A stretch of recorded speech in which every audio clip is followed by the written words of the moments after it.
Oui, bonjour. Nous voici donc sur le graphique du Nasdaq. Alors, je fais ma vidéo de la semaine pour préparer la semaine prochaine. Bon, sachant que j'investis surtout sur le Nasdaq, évidemment, la situation actuelle était assez difficile puisque j'avais imaginé une figure tête et épaule, l'épaule, la tête, la deuxième épaule, le pullback. Bon, mais il ne veut pas partir, et tant mieux, là où je pensais le voir partir. Alors, donc je me trompe d'ailleurs, on n'est pas sur le Nasdaq. Voilà, voilà. Hop, on va revenir sur le Nasdaq qui est dessous. Voilà. Ça, c'est le trade que je viens de prendre la semaine dernière, SAP-ADS, voilà, je le ferme. Bien, alors, voilà, qui ressemble plus à ce que j'avais vu. Alors, si vous avez vu mes précédentes vidéos, j'avais tracé donc une belle configuration, donc épaule ici, tête ici, deuxième épaule, le pullback que j'avais trouvé quand même un peu haut. Si c'était arrêté ici et reparti, là, c'était plus... Bon. Toujours est-il que la figure me semble invalidée. Et voilà où nous en sommes donc vendredi 26. Alors, qu'est-ce qui s'est passé? Qu'est-ce qu'on peut dire? Alors, l'analyse graphique, eh bien, il faut essayer de voir ce que le graphe nous dit, de voir ce que les figures dessinent et ce que les bougies nous suggèrent. Donc, on serait a priori là dans un triangle donc baissier, ce qui en général amène une cassure plutôt à la hausse qu'à la baisse. Donc on aurait un beau support ici sur les 12 000, voilà, les 12 600, et on pourrait évoluer comme ça jusqu'à casser par le haut, plutôt que par le bas. Évidemment, ça m'arrangerait beaucoup. Bon, qu'est-ce qu'on peut dire de tous les indicateurs? Le TDI, donc, repart à la hausse, mais il est sous la ligne 0 et il est sous le signal, la ligne signal jaune qui est toujours descendante. Donc, on n'est pas encore sorti de l'auberge. On n'est pas sorti de l'auberge. Qu'est-ce qu'on a comme configuration? Donc, on a fait un plus haut, un plus bas, un plus bas.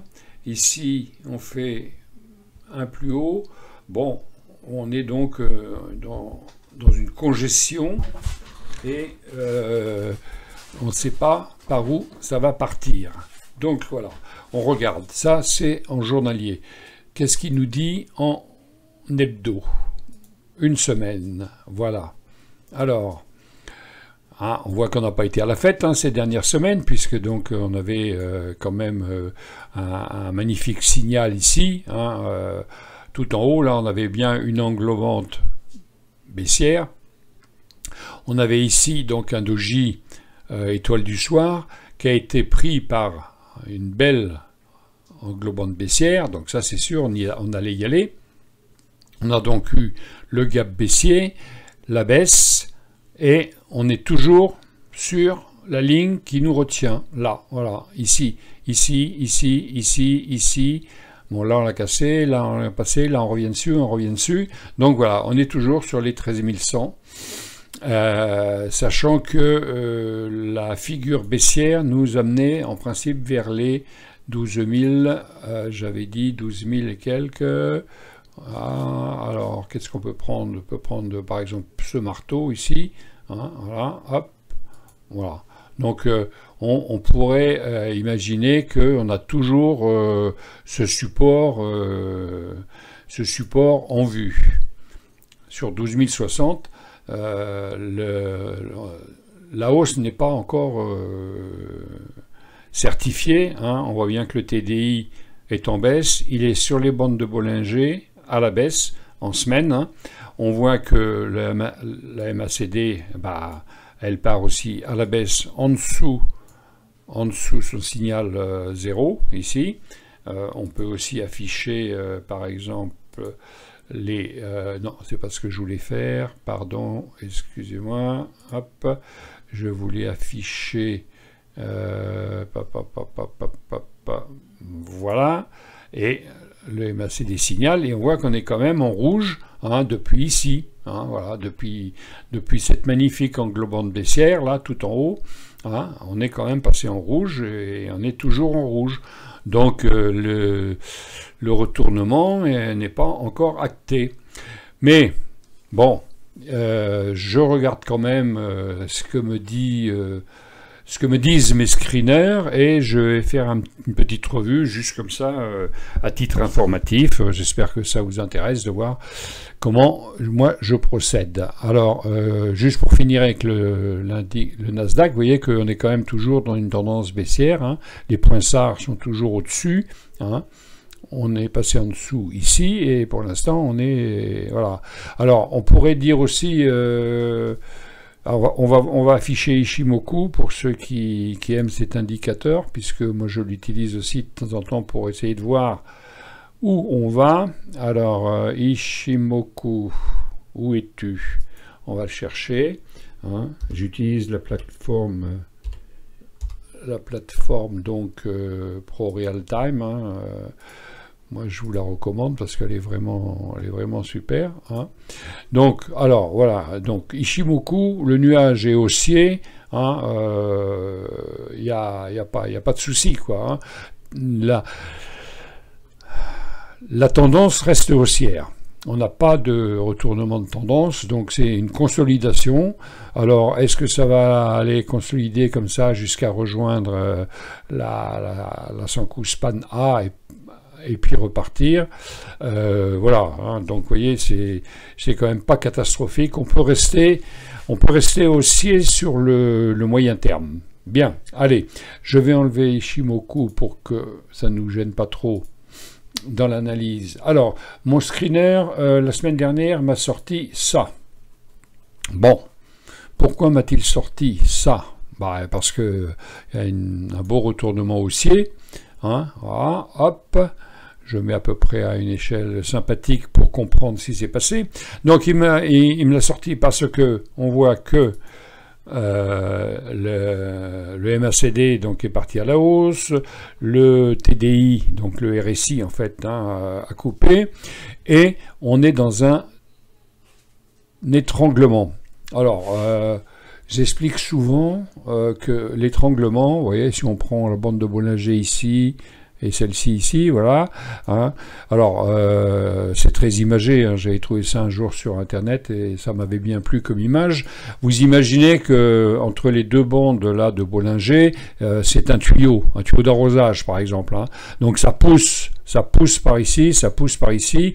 Il y a une belle hernie qui se met ici. Et puis comme le tuyau se rétrécit, il y a de la pression et de la pression. Et quand ça lâche, ça part ou d'un côté ou de l'autre, hein, ça, il faut le surveiller, mais quand ça part, en général, ça part fort. Bon, en l'occurrence, ça a parti fort, puisqu'il a fait 36% dans la journée. Alors évidemment, là, c'est un peu dur de rentrer, parce que quand il a déjà fait 36, ça fait un peu peur, quoi. Bon, alors, est-ce qu'il va falloir rentrer ou pas? L'idée, ça serait de dire, bon, bah, il est parti, il est monté à 39, il s'est arrêté donc juste avant 40, donc s'il part en flèche, il faudrait mettre par exemple un ordre d'achat ici à 49 hein, pour l'accompagner, mais on perd un peu de gras, ou alors on tente carrément le coup, on met un ordre d'achat à 40.5 par exemple, voilà, 40.8, 40, même à 41, voilà, comme ça si lundi il s'envole, on participe à l'envol, sauf s'il ouvre avec un gap dans les étoiles. Hein, voilà. Donc ce trade, bon, je le garde de côté. Je trouve que c'est un peu tard, 36, mais bon, hein, a priori... alors attendez, on va regarder déjà. Est-ce qu'on a des... Ah ben, je ne peux pas l'afficher, c'est caché là-haut. S'il y a des résistances, mais bon, il y a forcément ici... Donc on a ici donc une première résistance, hein, c'est comme ça que ça marche. Alors on a un petit gap à combler, donc ça pourrait aider effectivement. On a un petit gap à combler ici, Ça pourrait aider donc pour aller jusqu'à 58, hein, ce qui nous ferait quand même un objectif, si on rentrait dès l'ouverture, un petit objectif à 60. Hein. Ah ben dites donc, c'est pas trop mal quand même. Hein. Ah, ah ah. Du coup, vous voyez, en analysant bien, on réfléchit différemment. Hein.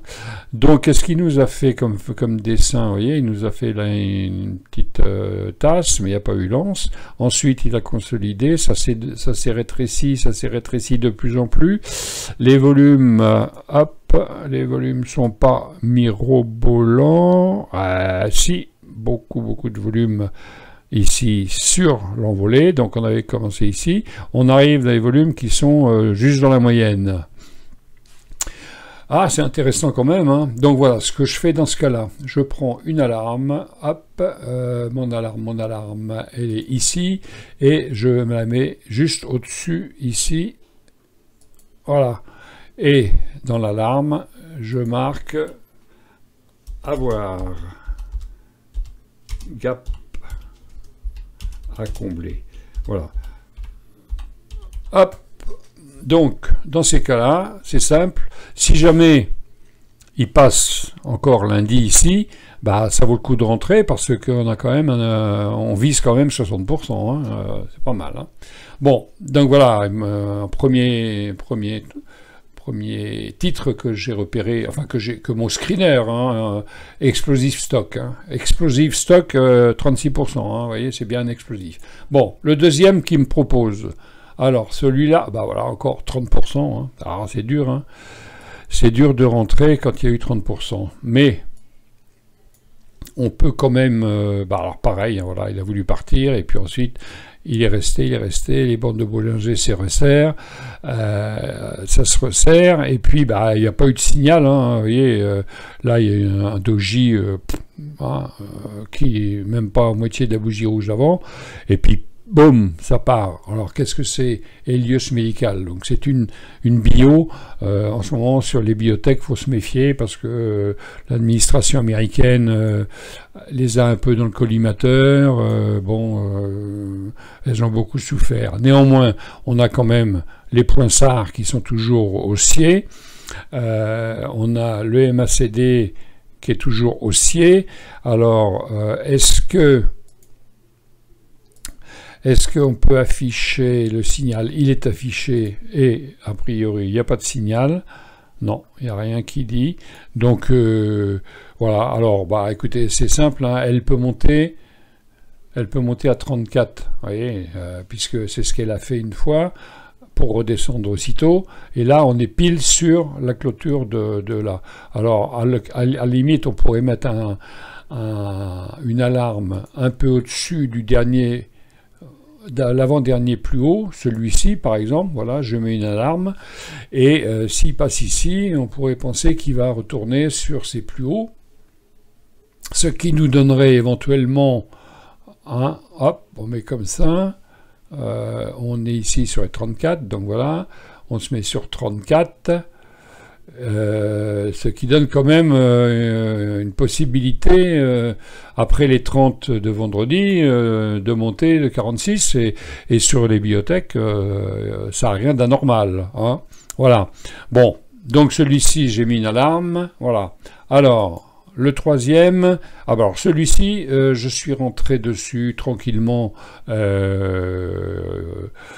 parce que j'ai eu donc une alarme avec mon screener le lundi, et je suis rentré dessus le vendredi. Voilà. Donc, il a confirmé, hein, avec un passage au-dessus des Bollinger, hein, donc je mets en grand. Donc, vous voyez, hein, il a fait une consolidation, il a voulu partir, consolidation, une tasse avec une anse, hop, et il est parti en clôturant au-dessus. Donc je l'avais repéré ici, mais comme c'était rouge, j'ai hésité à le prendre. Voilà, j'ai hésité à le prendre. J'ai hésité à le prendre ici, je sais pas pourquoi, j'aurais dû, voilà.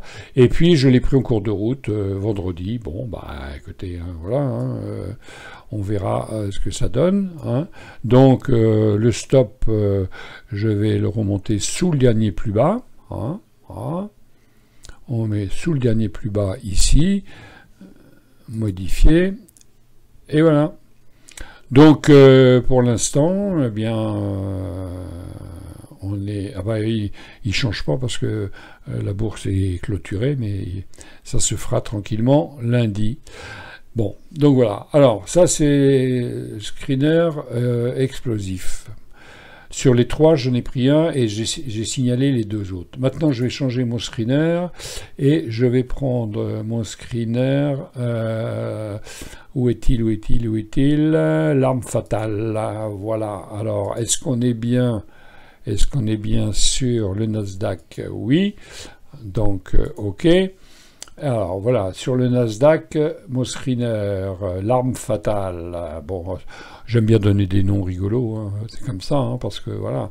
Alors, on va regarder le premier. Alors, ils sont classés par volume, hein, parce que c'est important quand même de. Vous voyez, par exemple, 10 000, même si ça peut être intéressant, il vaut mieux aller là où il y a du volume, parce qu'il y a du monde, quoi. Alors, China, Liberal et l'Inde. Bon. J'ai peut-être tort, mais c'est le genre de graphique que j'aime pas trop. Voilà, avec cette grande bougie là, ça me plaît pas. Moi, quand ça me plaît pas, je passe. Bon, alors, voilà. Alors évidemment, hein, ça serait bien hein, si on avait un screener qui nous les sort ici, mais voilà. Alors, celui-ci est quand même nettement plus intéressant et je vais vous expliquer pourquoi. Donc on va afficher hop ici, on va afficher ici. Ah, il n'y a pas assez de calcul. Alors 200, on va rajouter un peu pour voir si c'est mieux. Ah, 1000 unités, non, c'est pas mieux. Donc c'est une action assez récente. Néanmoins, je vais vous expliquer pourquoi celle-ci, je vais la suivre, bien qu'elle ait fait 20%. Alors, on regarde d'abord le secteur. Le secteur, alors, impec. Secteur financier a le vent en poupe en ce moment avec la remontée des taux.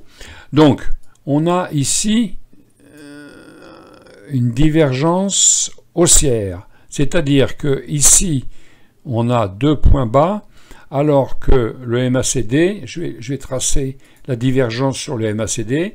Là, je prends sur la ligne ici, vous voyez, ici, et je vais là, ici, hop là, je suis parti.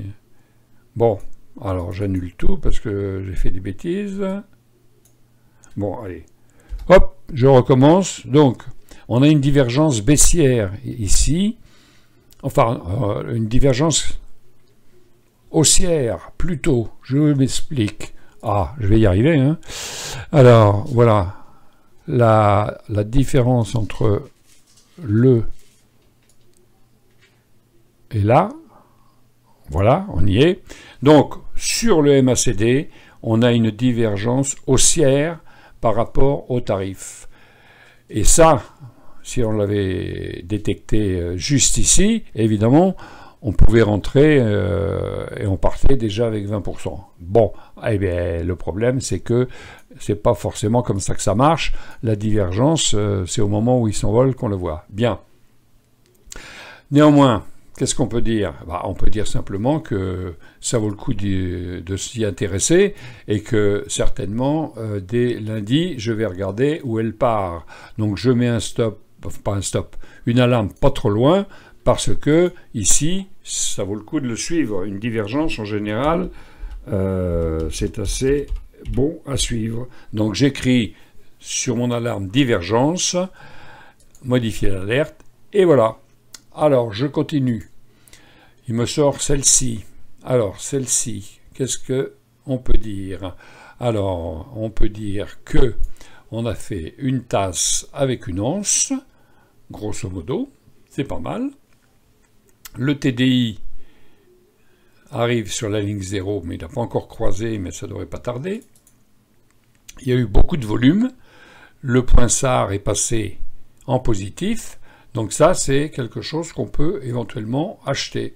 Et donc, pareil, je vais mettre une alarme. Vous voyez le fonctionnement, hein, je passe en revue le week-end avec ma méthode. Je mets des alarmes. Alors, le plus haut, il est ici, mais il a clôturé au-dessus de la Bollinger. Donc, je vais le mettre quand même à peu près ici, parce que si il clôture... Alors, attendez, mon repère, c'est cet arrêt ici, là, vous voyez, il s'est arrêté ici, hein, et donc, ce serait intéressant de prendre... un signal, voilà, je vais mettre ici, hein, juste au-dessus, parce que s'il coupe ici, c'est que peut-être on est reparti pour une séance de hausse, comme par ici, voilà. Donc voilà, je mets aussi une alarme, et celle-ci, je vais mettre que c'est un point SAR, hein, le SAR, point SAR, voilà, hop, je tape, je modifie la lettre, et voilà. Bon, je ne m'attarde pas, hein, parce que sinon vous allez trouver que c'est long, hein. Donc, celle-ci, celle-ci, je suis entré donc un peu tard, mais voilà, j'y crois. Donc celle-ci, je l'ai pris vendredi. Voilà. Donc j'avais un signal la veille. Donc j'avais mis une alarme au-dessus. Il a cassé l'alarme. Je suis rentré. Voilà. Et je suis déjà en positif. Eh bien, puisque je suis rentré, je vais mettre tout de suite un stop. Donc je suis entré ici, on met un stop au plus bas. Alors évidemment, hein, ça fait beaucoup, hein, mais bon, on a fait un point SAR, théoriquement on ne devrait pas le casser. Donc je vais mettre mon stop ici. Voilà. Alors, virtual stop. Ici. Et on va le laisser vivre. Voilà, voilà. Alors, qu'est-ce que j'ai dans mon screener? Alors, en voici une. Alors, on a là-haut. Alors, est-ce qu'il y a une divergence? Ici, plus haut. Ici, plus bas. Bah voilà. Hein. Alors, on va enlever le... Non, c'est pas ça que je voulais faire. C'est pas ça que je voulais faire. On va enlever le MACD signal juste pour voir les divergences. Voilà. Donc, a priori, si je prends un petit truc comme ça, là, on va sur le MACD. Bah voilà, on est là. Divergence baissière. Ici, divergence. Alors, ici, il monte. Ici, il baisse. On devrait partir théoriquement, mais ce n'est pas une garantie, mais il est possible qu'on reparte un peu par là avant de partir. Mais on a un point SAR. Donc là, expectative, on le laisse. Alors, on a celui-ci. Alors, on va supprimer les signaux qui me paraissent venir de loin. Alors, supprimer les objets, hop, il n'y a plus rien.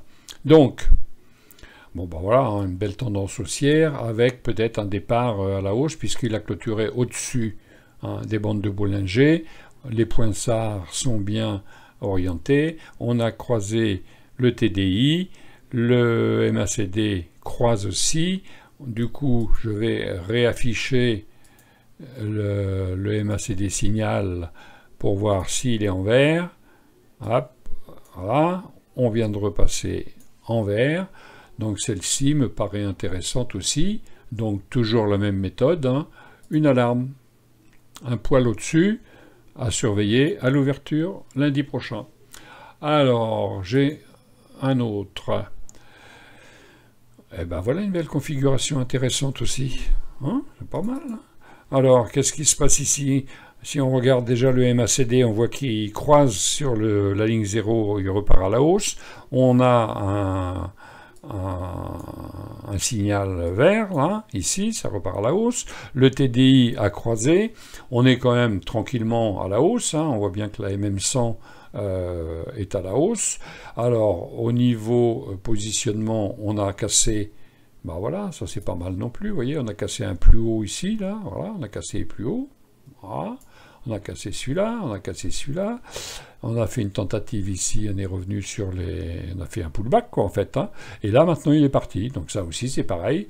Je prends une alarme et dès lundi, je vais suivre ce qu'il en est. Allez, je continue. Ah ben, oui, hein. Allez, 23%, hein. Bon. Alors, bon. Où il en est par rapport aux antécédents. On va prendre le plus haut ici. Voilà. Ah, bon, bah écoutez, les bandes de Bollinger s'écartent. Il nous fait un gap haussier. On a un point SAR qui s'affiche. On a le croisement à la verticale du TDI. On a le MACD qui part aussi à la verticale avec des volumes énormes. Bon, alors le problème, c'est que ça peut être une annonce. Hein. Ça peut être une annonce, je vais regarder ce que c'est, et c'est une société financière, comme par hasard. De toute façon, en ce moment, c'est elle qu'on le voit en poupe. Hein. Donc, du coup, bah, c'est intéressant à regarder. Donc, vous avez compris ce que je vais faire. Hein. Bang, je mets une alarme carrément sur le plus haut, parce que s'il refait un plus haut, il y a des chances qu'elles partent, hein, les bandes de Bollinger s'écartent, là. On était vraiment dans un calme plat. Voilà. Allez, je continue. Ça fait combien de temps la vidéo? Bon, 20 minutes, allez, je vais en faire encore une ou deux pour vous montrer. Ah, bah voilà quelque chose d'intéressant encore. Est-ce que ça vous plaît comme figure? Bon, bah moi ça me plaît beaucoup. Pourquoi ça me plaît beaucoup? Parce que le TDI a croisé presque à la verticale. On a un signal sur le MACD. Le MACD s'est croisé. Les bandes de Bollinger s'écartent. On fait un Marubozu vert. Qu'est-ce que vous voulez de mieux pour partir à la hausse, hein? Donc, ça, c'est pareil. Hop, immédiatement, une alarme juste au-dessus. Hop, juste au-dessus. Et je vais regarder ça dès lundi. Allez, je vous en refais encore. Ouais, quand je vous dis que j'avais nommé mon screener maison, hein, c'est moi qui l'ai fait, et je l'avais nommé l'arme fatale, vous avez compris pourquoi maintenant, hein, voilà. C'est vraiment une arme fatale. Alors attention, hein, tout ce que j'ai signalé et tout, ça ne veut pas dire que ça va partir, hein, mais les probabilités, et c'est ce qu'on cherche hein, quand on trade, hein, on essaye de mettre les probabilités de son côté. Donc ici, qu'est-ce qu'on peut dire? Bah, c'est pareil, on va peut-être attendre quand même qu'un point SAR apparaisse en bas, mais grosso modo, voilà, hein, le TDI est au-dessus de 0, il va croiser peut-être ici le jaune, le MACD arrive sur sa ligne de signal aussi, on a une tasse avec anse. Bon, ici la consolidation a été un petit peu violente, mais bon, c'est le Nasdaq en ce moment qui est pas non plus terrible. Tiens, on va afficher quand même Ishimoku pour voir ce qu'il nous dit. Et donc, on est au-dessus du nuage. Le nuage est plat, hein, il n'y a pas assez d'historique. Bon. Donc, on est au-dessus du nuage. On regarde le Chikou va traverser les prix, et donc on va mettre une alarme juste au-dessus. Voilà, vous avez compris comment ça marche. Hein, voilà. Et s'il passe ici, il y a des chances qu'on ait un point SAR qui s'affiche en bas et que les bandes de Bollinger continuent de s'écarter, auquel cas il part. Donc voilà, celui-ci fait partie de ma liste. Allez, on va en refaire encore un. Donc voilà, bah écoutez, alors celui-ci, il est très, très intéressant. Pourquoi il est intéressant? Parce qu'il est au-dessus du nuage montant. Le Chikou est au-dessus des prix. On est sur la bande de Bollinger, on va la croiser. On va croiser peut-être ici. On vient de passer en signal positif sur le MACD. Vous voyez, hop, les deux lignes se sont croisées et on a un signal vert. Donc là, celle-ci, on a un Marubozu, hein, une belle bougie quasiment sans mèche, signal de hausse. On est sur un support dans les 50. Allez, celle-ci, par contre, là, je vais rentrer dessus. Voilà, carrément. Bon, alors je mets vraiment ici, et tout à l'heure, quand je vais faire la revue, tranquillement, celle-ci, je vais mettre un ordre d'achat au marché. parce que je la vois partir comme ça. Hein. Mais bon, je me trompe peut-être, hein, mais il y a un peu d'expérience quand même derrière tout ça. Donc, Chikou est bien reparti. Elle a fait 11% dans la journée. C'est une financière, bien sûr. Voilà. Bon, allez, une petite dernière pour la route, comme on dit, et on va arriver à 30 minutes. On va pas trop vous embêter. Alors là, mais ce screener, il est d'enfer. Regardez ça un peu, regardez ça un peu. Bon, le nuage, boum, est à la hausse, le Chikou est au-dessus, il n'y a rien qui l'embête. La Tenkan-sen, il est au-dessus. La Kijun-sen, elle monte. On a des points SAR. Les bandes de Bollinger sont dans le bon sens. On croise à la hausse. On a un beau signal encore ici du MACD. Les volumes sont dans la moyenne, légèrement au-dessus. Ça, c'est encore quelque chose d'intéressant. Alors, tiens, ça c'est rigolo. C'est un titre de la distribution généraliste. Voilà, donc un magasin, alors Central Garden et Pet & Co, bon, Pet ça veut dire les animaux de compagnie, donc voilà, sachant que les Américains font très attention à leurs animaux, ils leur achètent plein de joujoux, de niches et tout ça, voilà, ça peut être un titre intéressant, surtout quand il démarre comme ça, puisque je vous rappelle, si vous suivez mes vidéos, moi je cherche des envolées, et puis je sors et je vais en chercher une autre ailleurs. Hein. C'est-à-dire que j'essaye de prendre le gras, comme on dit, d'une envolée, mais après, quand il y a les os et puis que ça finit par latéraliser, eh bien je sors. Bon, on a donc ici, on a cassé. Celle-ci me plaît bien. Donc ici, là, voilà, hein, on est passé donc tranquillement au-dessus. On a fait un petit retour et voilà. Allez, hop, celle-ci, je rentre. Lundi, il y a de grandes chances. Signal. Voilà. Bon, écoutez, j'espère que ça vous a intéressé et que vous allez vous abonner à ma chaîne pour continuer à suivre un petit peu mes façons de trader. Hein. Alors, est-ce que c'est la meilleure? Certainement pas. Est-ce que c'est la pire? Pas forcément non plus. Donc, je vous remercie d'être là, si vous êtes encore là, et puis à bientôt et bon dimanche. Allez, au revoir.